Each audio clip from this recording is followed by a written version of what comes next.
Ce territoire est situé dans la pointe sud de la Suède et abrite encore de bonnes densités de perdrix et de faisans, ces derniers bénéficiant d'un programme régulier de réintroduction hors période de chasse.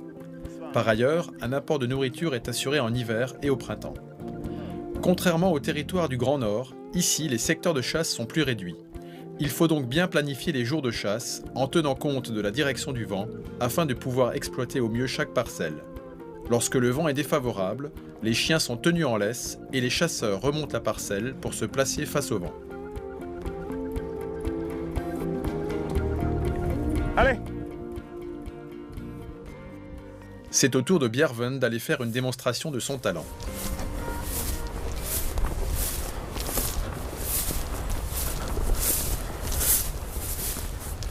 Bjärven mène une quête très régulière, en ralentissant légèrement dans les chaumes, et Richard ne peut s'empêcher de féliciter un tel travail. C'est un véritable plaisir de l'observer.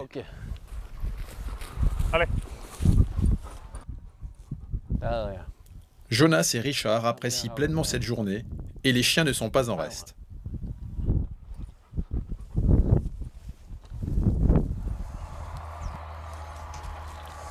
La position de la queue révèle les origines américaines de Bjärven.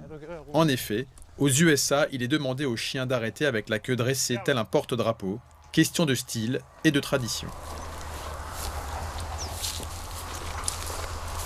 Tiens.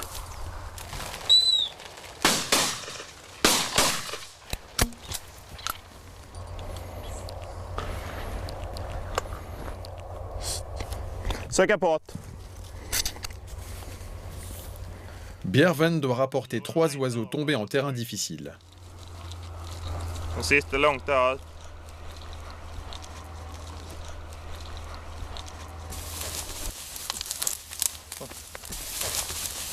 Kom.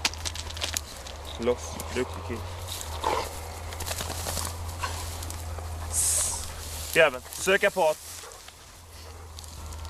Söka påt. Kom här. Kom. Bjärven, kom. Loss. Duktig kille. Bjärven. Uppåt.